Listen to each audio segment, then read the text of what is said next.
భగవంతుడు ఎందుకు బాధ పెడుతూ ఉంటాడు అంటే దానికి ప్రధానమైనటువంటి కారణము ఒక్కటి ఉంటుంది. గత జన్మలలో ఏదో పాపం చేసినది ఉంటుంది. ఆ పాపం ఎవరికి తెలుసంటే మనకి తెలియదు. కానీ ఆ జన్మలో జీవుడు ఏం చేశాడో భగవంతుడికి తెలుసు. అది చిత్రగుప్తుడండి.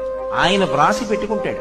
దాన్ని అనుభవంలోకి తీసుకొస్తాడు. చేసిన పాపం కష్టం రూపంలో పోవాలి. వీడు కూడా బాధపడ్డాడు అనుకోండి, ఆ బాధ రూపంలో చేసిన పాపం పోతుంది. ఎప్పుడో ఎవరినో అనరాని మాట ఏదో అన్నాడు, వాళ్ళు చాలా బాధపడ్డారు. 2 గంటలు వాళ్ళు బాధపడ్డారు కదూ. ఆ బాధపడినట్టే ఇప్పుడు కూడా నిన్ను ఎవరో ఒకళ్ళు ఏదో అనరాని మాట అంటారు, నువ్వు 2 గంటలు బాధపడ్డావు. ఈశ్వరుడు గత జన్మలలో చేసిన పాపాన్ని దృష్టిలో పెట్టుకుని ఫలితాన్ని ఇస్తాడు. గత జన్మలలో చేసుకున్న పుణ్యాన్ని దృష్టిలో పెట్టుకుని ఫలితాన్ని ఇస్తాడు.